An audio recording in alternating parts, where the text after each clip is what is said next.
HBO is taking us back to Westeros in a way we've never seen before. No massive dragon battles. No dance of the dragons destroying kingdoms. No Damon Targaryen going rogue in the Stepstones. Instead, picture a 7-foot-tall nobody knight walking the dusty roads of Westeros with a bald-headed boy who secretly happens to be a Targaryen prince. They're broke, sleeping in stables, eating whatever they can afford, and they're about to stumble into the most dangerous conspiracies in the realm.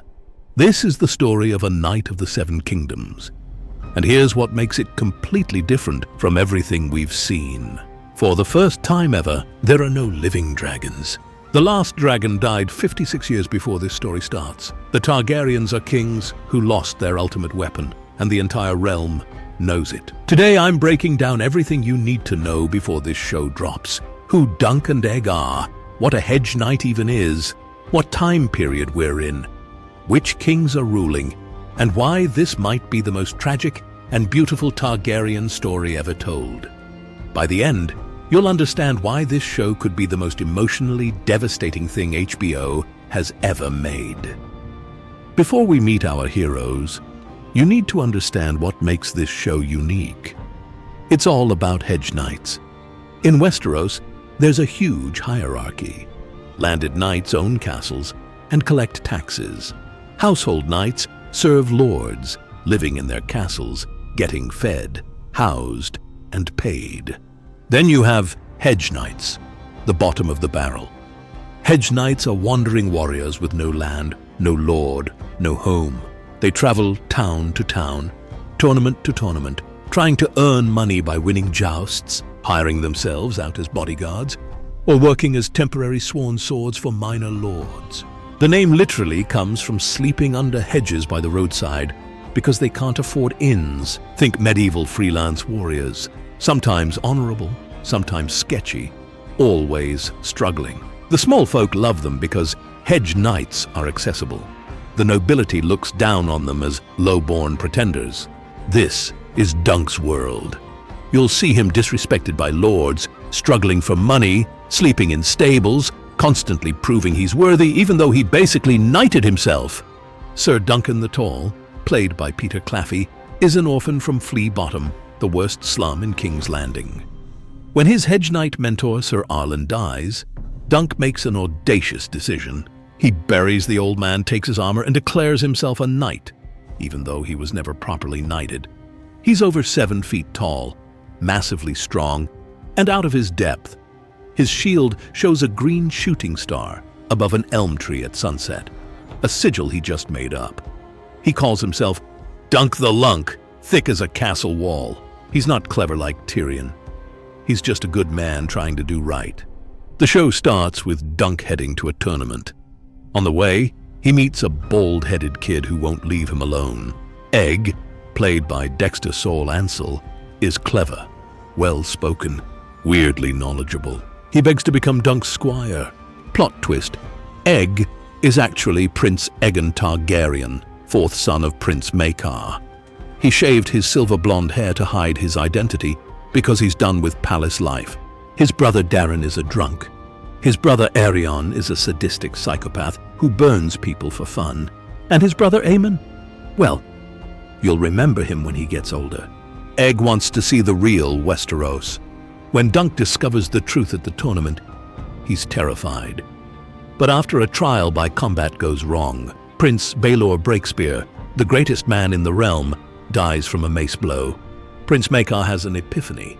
His sons are failures because they have never faced hardship. So Maekar tells Dunk, "Take my son, train him as your squire, keep him humble, let him learn what knighthood really means." That's the premise.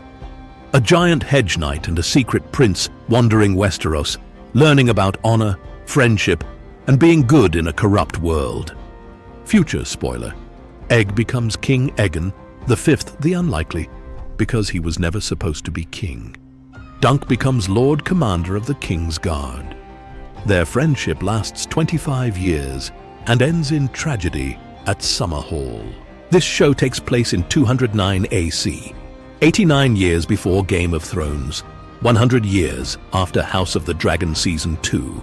For 56 years, Targaryens have ruled without dragons. What you'll see: dragon skulls, massive bones in the Red Keep.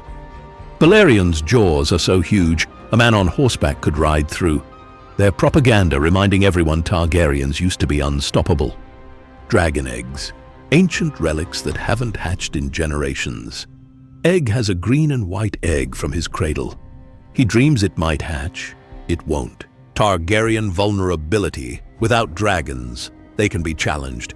The realm is recovering from the first Blackfire Rebellion, where a bastard claimed the throne and tens of thousands died at Redgrass Field.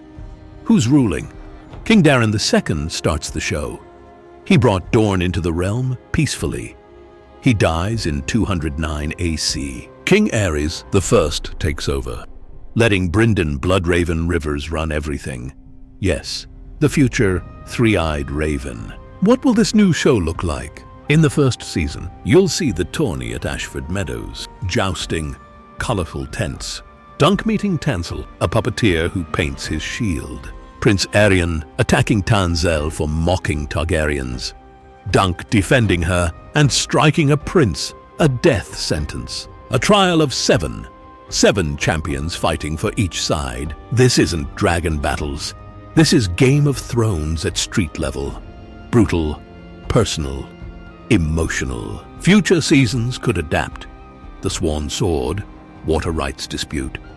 The Mystery Knight, Second Blackfire Rebellion, and the She-Wolves of Winterfell. After 25 years together, Egg is king and Dunk is Lord Commander of the Kingsguard. Egg tries to help the small folk and make the realm more just, but powerful houses resist his reforms. He becomes obsessed with bringing dragons back. In 259 AC, he attempts a dangerous ritual at Summerhall using 7 dragon eggs. It goes catastrophically wrong. Fire consumes the castle. King Aegon V dies. Prince Duncan dies. Sir Duncan the Tall dies, trying to save people from the flames. The eggs don't hatch. All that's left is ash and ruins. Prince Rhaegar is born that day amidst the flames. He grows up haunted by Summerhall, eventually triggering Robert's rebellion. Now let's finish this with answering the question, why should you be hyped?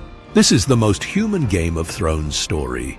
It's about friendship, honor, and being good in a cruel world. You'll see Bloodraven before he became the Three-Eyed Raven, Maester Aemon as a young prince, the Baratheons, Brackens, and Blackwoods, tournaments, brutal trials by combat, and political conspiracies. HBO's filming in Belfast. The cast looks incredible.